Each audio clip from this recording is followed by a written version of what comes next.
That's where you send it? Yes, it is. Why are you smiling like that? I thought you'd forgotten the email address. Nope. Definitely not. I could almost have given my home. Yeah, but again. that would be very good. confessions@greatesthitsradio.co.uk. If we use your email, you get a smart speaker. Sophie wins today. Sophie says, Father Simon, Deacon Matthew and Sister Susie. Sorry, Holly. Yeah. I feel the need to confess my sin and cleanse my conscience. Several years ago, I was a secretary in a large secondary school, and as anyone who's ever done that job will tell you, no 2 hours are the same, let alone any 2 days. The challenges bestowed upon secondary school staff are like no other job. You could easily bounce from first aider to accountant to social worker, and in this case, to vet within moments. I love my job and the constant variety of it. Before I begin my narrative, I have to tell you that I shared my office with a lady who had a phobia of birds. Anyway, it's a busy Friday lunchtime. Kids who are swarming everywhere, being noisy, boisterous and confident in their belief that all of their thoughts and schemes were unique and had never been experienced or thought of by the staff. Of course, they had. We'd seen it all before. Nothing surprised us until this day, the day that could have got me sacked. While standing in the front office, a boy came to the desk and asked if I had a cardboard box he could use. Without giving it too much thought, I handed him an empty photocopy paper box and thought no more of it. 5 minutes later, the boy returned with the box and announced, Miss, I found this. I didn't have to peer too closely to see that the box was crammed full with what looked like a blood-smeared, unconscious seagull. Wow. Mm-hmm. Immediately I remembered my colleague's phobia, went to our office door and told her to stay put and not to come into the reception area under any circumstances. The people told me that they had witnessed the bird fly into a van outside the school, and whilst it wasn't dead, it was certainly very concussed. I suppose a PG certificate a little bit late. Okay, a little late, but anyway. A bit of kind of injury detail. The bell rang to signify the end of lunch and the boy walked off, leaving me with the motionless bird. Reason kicked in and I looked up the telephone number of the local branch of the RSPCA. It was now about 1:30 p.m, so I gave them a call, explained my circumstance and asked for assistance. The operator explained that they were unusually busy, but they would try to have someone with me by the end of the day. I told them if they didn't get to me by 4 p.m, I would take the bird to a vet on my way home, probably to be put down because it was obvious from the blood that it was seriously injured and showing little sign of life.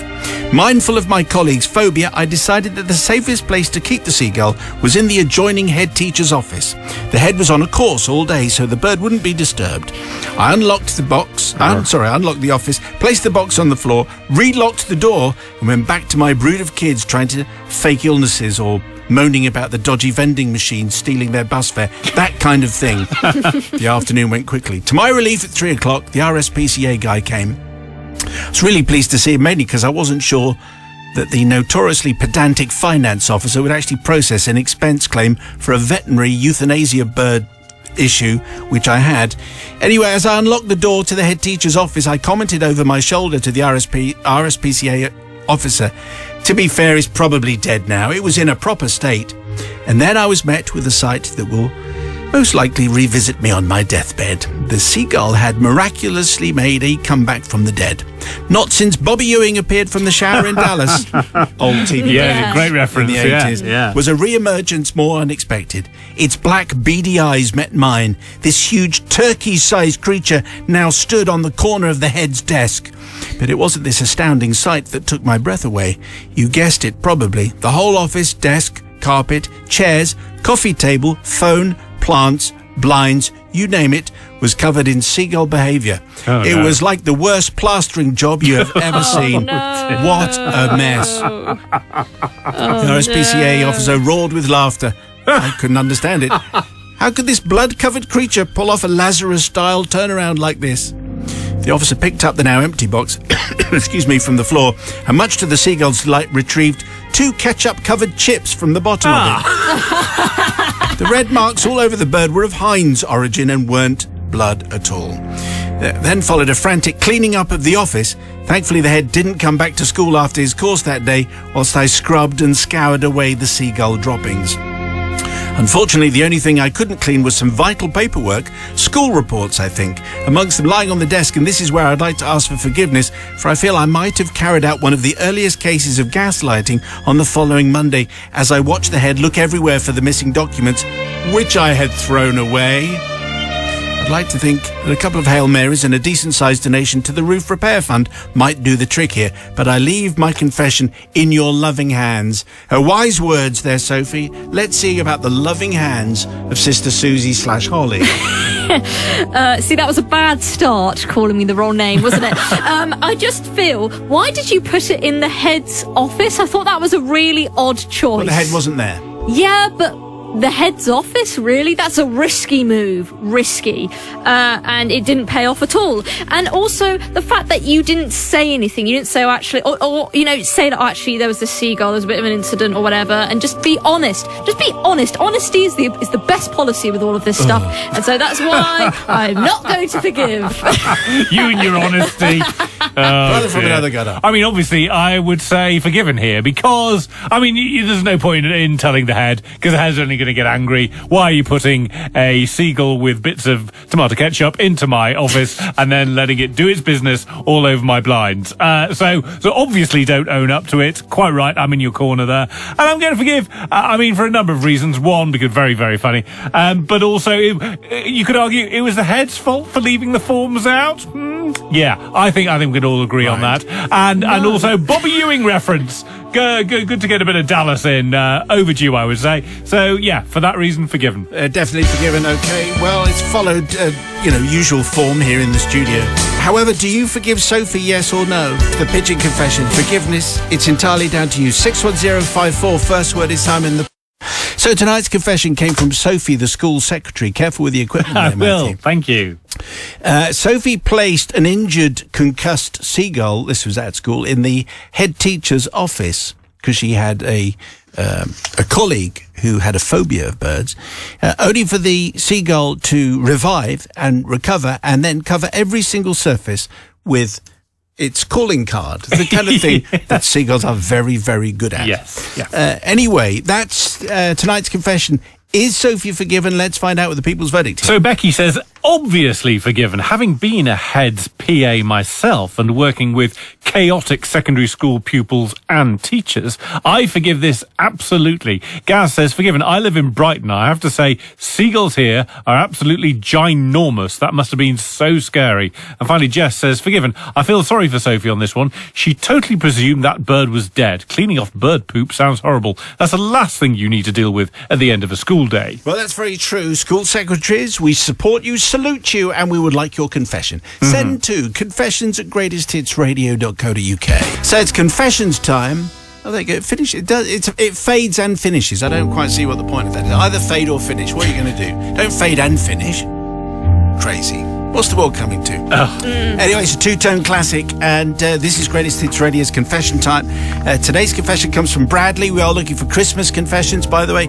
Anything catastrophically festive, we'd like to hear about it. Confessions@greatesthitsradio.co.uk. Bradley says, this is not festive at all.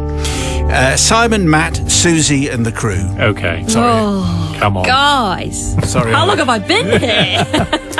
I have delayed writing this confession for several years, but under some pressure from my nearest and dearest, feel the time has come to admit to everything and to seek absolution. My eldest, Matthew, is now all grown up and away at university. He seems like a decent, hard-working young man to me, and yet he claims to still bear mental scars from the episode which took place probably 13 years ago when, as a small 5-year-old boy, he went on a family holiday to Cornwall, accompanied by, in decreasing order of importance to him, his monkey, his little brother, his mum, and me, his dad. We were staying on a farm, the sort of farm which had dispensed with combine harvesters and huge barns and instead had a few cottages, 2 donkeys, 6 chickens, a goat, and oddly for Cornwall, 2 Highland cows. Wow. Don't ask me why. The aforementioned younger brother was delighted. He was obsessed with animal life and already at a young age had an encyclopedic knowledge of wildlife, largely due to his hero, presenter, naturalist and explorer Steve Backshall of Deadly 60 fame. He had recently persuaded us to buy him a strap camera, which uses a movement sensor to capture short clips as he had seen Steve using one to film snow leopards in Nepal, none of those in Cornwall, Not many. and wild tapirs in Costa Rica, none of those in Cornwall either. So far, we had 100 shots of next door's cat and one hedgehog. Still, you have to make do with what you've got. We were hoping for great things at the farm, and indeed for the first few days we got rabbits, sheep, chickens and a deer. All good. But by the second week it was getting a little predictable, and this is when I had my brainwave to spice it up a little and involve older brother Matthew in Edward, the younger brother, in Edward's morning ritual of looking at what he had caught. I ran my idea by my wife. That's a terrible idea, she said immediately. He will not like it. Oh, no. I showed her, trust me, he'll find it really funny. Good. And so that evening, after we had set the camera up in a field and the boys had gone to bed clutching their favourite cuddly toys, I prized the beloved monkey from the fast asleep young Matthew and took him down. Obviously, it's a stuffed monkey. Yeah. And took him down to the... Not a real monkey. Not a real That'd be one. like against the rules. Yeah. That would, yeah. And took him down to the field along with some string and a stick. After walking a long way round through wet grass in order to approach the camera from behind, I arrived and deployed the string to make the monkey walk into shot. The movement sensor saw him and the camera clicked on. I deployed the stick to make monkey wave at the camera before walking in a kind of dragging, jerky fashion off into the night, stage left. Oh, yes. I was delighted with my work. I left the camera to be discovered the next morning and returned Monkey to his place in the bed next to young Matthew. The next morning, the boys collected the camera as usual and returned to look at what we had captured. It started well with a couple of passing rabbits at dusk, and then the main event. "Oh, what's that?" they squeaked excitedly as something furry slowly shuffled into view. Soon the smiling face of Monkey became clear, and Matthew exploded. My visions of the delight that he would feel for his companion's nighttime adventures were replaced with, "You stole Monkey! He's my monkey! You stole Monkey!" It had taken him all of 2 seconds to realise who the guilty party was. My attempts to suggest it was a midnight at the museum scenario of toys having fun by themselves only increased the volume. "You stole Monkey! He's my monkey! You stole Monkey!" And added, "I'll never trust you again." Wow. There was a decidedly frosty air for the last few days of the holiday, which took much comforting ice cream and beach play to eventually return family spirits to normal. Over the years, Matthew's adamant stance that the theft of a child's cuddly toy is a heinous crime has never wavered, although he does now sometimes smile when reminding me how terrible it was and how traumatizing the whole thing was. So now I need to own up and beg forgiveness both from him and especially from my wife, who put much parental effort into patching up relations and who I really should have listened to in the first place, who, you will remember right at the beginning, said, "No, that's a terrible idea." Was it a terrible idea? Yes, it turned out that it was a terrible idea. Bradley needs a little bit of forgiveness here. Very stern-looking Holly, but that's her natural appearance. Yeah. I'll never trust you again. Wow, it's heavy. And I understand. It's scary, the fact that he stole Monkey. You stole Monkey from him when he was sleeping. And that's not very good. He's trying to make him laugh. It's a clever idea. Yeah, but it's not cool. And also, seeing your toys move is actually quite scary. When I was about 5, I have a memory of me sobbing, seeing my little, pig fluffy thing moving. It was terrifying. I hated it. And so I totally relate to Bradley and everyone on Why this was one. it moving? It was moving because it had a little battery sort of pack in it where it moved by itself. Terrifying. Hated it. Didn't like it. But that's what it was supposed to do. Yeah, I know, but 5-year-old Holly just didn't like that. So that's why I'm not going to forgive, because I totally understand. It's amazing at what age the kids realise the power of "I'm never going to trust you." Yeah. That's it. Cuts you right to the You and quick. me, it's over. parent from another gutter? Well, I speaking as a parent, I think all parents will recognise you never muck about with the cuddly toys that they take to bed with them, because, oh my, when you have that relationship with your cuddly lamb or your bear or whatever else it is, or pig, then that cannot be broken. And honestly, if Bradley had come to me and said, I've got this great idea, I'd have probably gone along with it. I think it is hilarious that you've got Monkey going through the field, but turns out it backfired somewhat, so glad I wasn't consulted. Well done, Bradley. So but I'm therefore going to forgive for, reasons that don't make sense. Okay, that's very good. Anyway, so a split studio, what a surprise there. No one could have seen that coming. No. Do you forgive Bradley for his cuddly toy crime? 61054, first word is Simon. But just before the news, a terrible tale of a father getting it wrong with the cuddly toy. He thought it would be very entertaining to make the monkey walk into shot of the strap camera which the young boy had. Unfortunately, it just made the young boy say, "You stole my monkey and I'll never trust you again."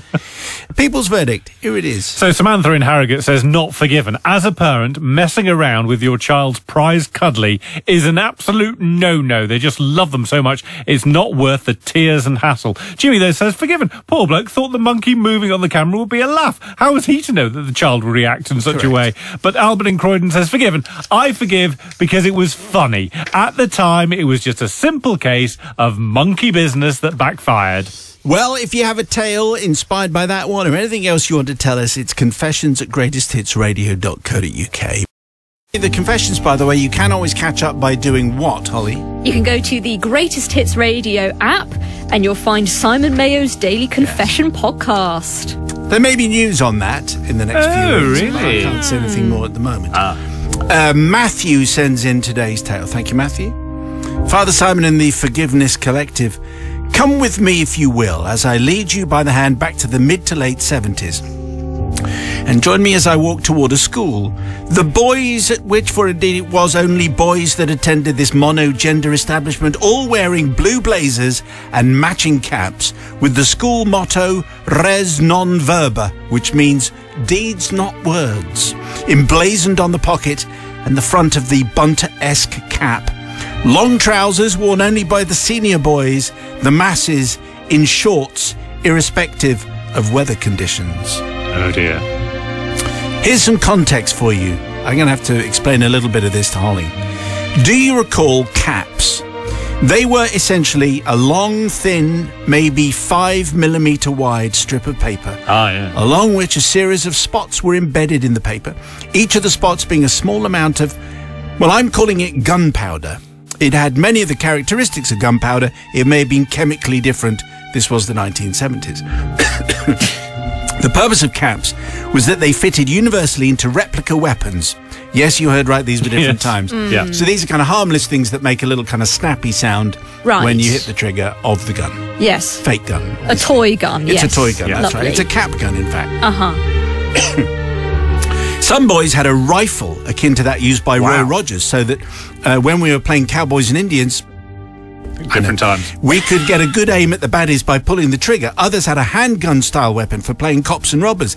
The effect of pulling the trigger on these replica weapons was to release a spring-loaded hammer that would trap one of the spots on the strip of paper, causing the gunpowder to ignite, releasing a small aromatic plume of blue smoke and letting out a discernible crack, emulating the firing of a gun, but not really. But Matthew says, no, it's not okay, but, these are the 70s. Lots of people are nodding, I think, at this point and saying, we had some of those. The paper strip would be automatically moved on and the next cap was ready to be fired. I should point out to anyone not familiar with the 1970s that no ammunition left the replica weapon. It was entirely noise and smoke. Yeah. Right. So back at school, the desks, of course, were the type where the lid lifts up, like Billy Bunter from it. And maybe there were 3 rows of 7 desks, each boy sitting individually behind each other.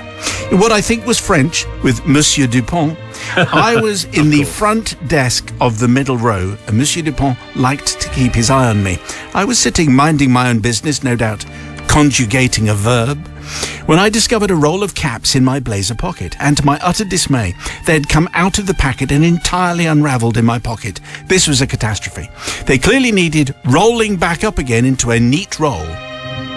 And so it was that French was superseded again by something, frankly, more interesting. It must have taken me the best part of 5 minutes to achieve a neat roll of caps, only to then discover that I no longer had the packet to put the neat roll back into, which would have prevented them unravelling again. Without it, I would have to repeat the entire process during double maths. What I needed was some kind of mechanism from either my pencil case or pocket to prevent the roll of caps from unravelling. Maybe Matt remembers, because he has a pencil case. Yes. Maybe Matt remembers the tiny little staplers, small enough to fit into a pocket or pencil case. Of course, yeah. It was all I had, said Matthew. So under the desk, I lined up the staple over the end of the roll and pressed it full force to cause the staple to go through the entire roll, holding down the loose end and preventing the caps unravelling in my pocket during double maths. Right. What could go wrong? I don't know if you've ever heard the noise made by all the caps exploding simultaneously. Well, neither had Monsieur Dupont or anyone else in our class, for that matter. It was incredibly loud. It was, in fact, so loud that the noise filled the entire room. There was no way of discerning where the noise originated from, and for that, with hindsight, seemed like an eternity of a nanosecond. Monsieur Dupont was entirely unable to identify the cause of the noise. I even began to relax into a slight state of self-satisfied confidence that on this occasion I could actually get away with it. That was the longest nanosecond I've ever experienced. It being the nanosecond before the cloud of blue smoke rose from below my desk and engulfed me and probably all the boys to my left, right and behind. I don't actually know because the smoke was so thick I couldn't actually see anything for a few seconds. It smelled nice though, I do remember that. When I could see again, it was to detect Monsieur Dupont standing front and centre, pointing at the door. Va! Not sure that's... Va-t'en! Eh bien, raise your berets to those Canadiens. Why he was quoting Joseph in his amazing technology code, I don't know. Quelqu'un coupe mes tulipes. Go and see the headmaster. Father smelled of elderberry. Anyway, I got my coat. Forgiveness is sought, please. Also, but particularly the school caretaker, who had to spend the better part of a month after the incident picking up rolls of caps that had been simultaneously exploded in ever more contrived methods to see what could be achieved in terms of volume and global air pollution. One boy had 6 rolls of caps tightly bound together and then stamped on them with an industrial stapler. He never saw his shoes ever again. Oh, right. Well, okay. Beautiful. Wow. An explosion there would have kind of helped mask the gap from one piece of music to the next. Anyway, caps. I don't think I've ever had a confession involving caps, but fine memories for people of a certain age. Sister Holly, what do you say? Much of this confession I find a bit strange. Why were you bringing your toy gun into school? No, there's no gun, just the caps, just the paper caps. caps. Why would you just bring in the caps to school? Because if you hit them, they went bang. Yeah. And that's endless fun. Endless fun. You could conjugate verbs but with Monsieur Dupont if you'd rather. But it was not fun, though, was it? When it all went wrong in the French class. And I feel sorry for the French teacher and also the caretaker that had to deal with all of that smoke going everywhere. Yes. What a mess. What a nightmare. Not forgiving Matthew at all. Je suis tu as ils sont très bien. Yes. Nous avons. Où est le Torifal? I'm going to say forgiven, and here is the reason. I mean, obviously, Matthew wasn't trying to cause this disruption. This was just something that happened because of the stapler, and he thought that he was sorting everything out, and it turned out it wasn't. And he didn't want to cause disruption in this French class. In fact, you could say they came up with a Torifal. I'm going to say forgiven, and here is the reason. I mean, obviously, Matthew wasn't trying to cause this disruption. This was just something that happened because of the stapler, and he thought that he was sorting everything out, and it turned out it wasn't. He didn't want to cause disruption in this French class. In fact, you could say they came up with a Cap plan pour moi. Oh, Oh, Patrick Bertrand reference there. Excellent. And for that reason alone, Yes. I'm going to forgive. Wow, that took a long Cap plan pour moi. Oh, come on. Terrible. Okay, so it's the people's verdict. Please do you forgive Matthew for his explosion of caps in the middle of Monsieur Dupont's French class? 61054. Just before the news, I had a confession from someone we're calling Matthew, who whilst in school, in his French lesson, used a stapler to let off a whole roll of caps, which were intended for his toy gun. They all went off at the same time. They smelt amazing, but the big cloud of smoke meant that Monsieur Dupont chucked him out the class. People's verdict is in. Here it comes right So now. everyone is forgiving. Totally forgiven, says Clint, for no other reason than I've been inspired to relive my childhood, and I've just bought a pack of 100 rolls of caps online. That's what everyone has done. It You're is. right. He says there is a warning, though, not to put them in your pocket. Ruth, absolutely forgiven. Caps was the height of entertainment for us 70s kids. Also for Simon's tremendous accent. More of that, please. And his seg into Monty Python. Sublime. And finally, Tim from Sutton says, forgiven, of course. I remember these well and loved the smell of cordite in the morning. Sounds like another fine bunch of caps. The fine bunch of caps, very good. And what was it cordite? Is that what it was? I don't know whether it was actually cordite. It certainly smelt like what you thought cordite smelled like. If anyone knows what were they made from and what was it that we were smelling, they went, oh, that smells nice. Maybe it's very bad for you. But anyway, you can let us know. Simon at greatesthitsradio.co.uk. If you have a confession, we'll exchange it for a smart speaker. Festive confessions, they'd be good. The email, confessions@greatesthitsradio.co.uk. So tonight's confession, thank you very much. Let's say it comes from Bernard. Thanks, Bernard, for today's confession. It's vaguely December-y, although it happened in December. It's not particularly festive. But anyway, a smart speaker is coming your way.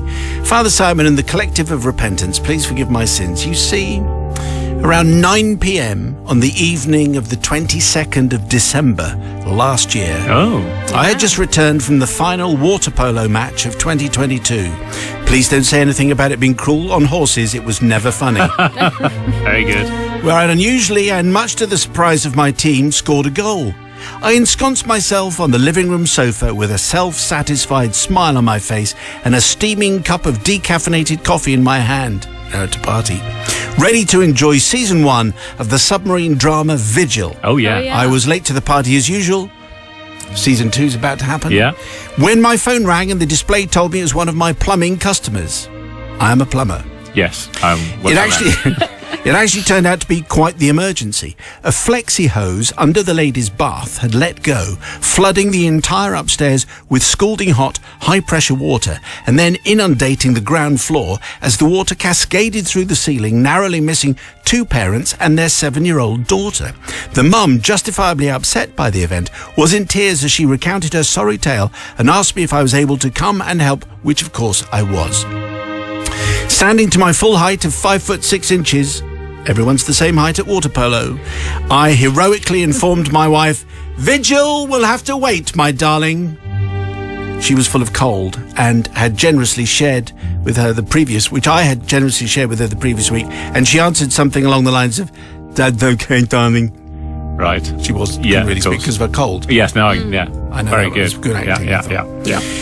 Anyway, I got to my customer's house to find a deluge not unlike a waterfall in a tropical rainforest where you might find Nigel Farage showering, and the water really was dangerously hot. I capped the leak and set the hot water cylinder to the required 60 degrees C, vacuumed up as much water as I could and headed home, tired from my exertions and sweating profusely from the heat. I should now like to state for the record, Father Simon, how much I love my wife, because the following might just cause her to divorce me. We all have strange habits.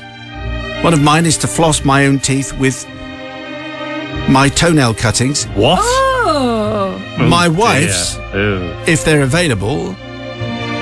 My wife's, if they're available. My wife's. Toenails? To floss his teeth. Oh, that's the confession here. One of hers is to blow her nose and fling the virus-infested tissue on the floor instead of binning it safely, even after a pandemic. Wow. The morning after the torrent, I got up to find quite the heap of soft paperwork on the lounge floor. She'd used toilet tissue, kitchen roll, and just about anything else she could get her hands on, which irked my hygiene-conscious mind so much that, forgetting the mantra of all plumbers regarding what could be safely flushed, which are the 3 Ps, pee, poo, and paper, as in toilet paper. I chucked a lot down the bog, washed my hand thoroughly and left to buy and fit a replacement flexi hose for the woman with the bath who's got.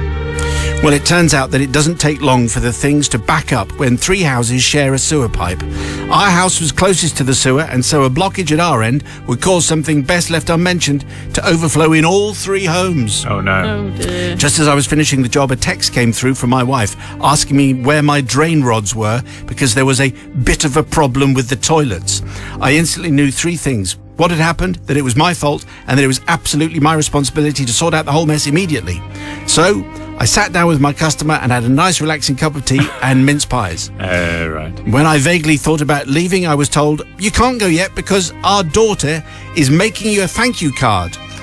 Well, who was I to argue? So I had to stay and have more tea and more mince pies whilst waiting for the card to be made. It turned out our obliging neighbour and former builder Mike was having the devil of a job accessing the sewer through the bricked-up inspection hatch on our drive.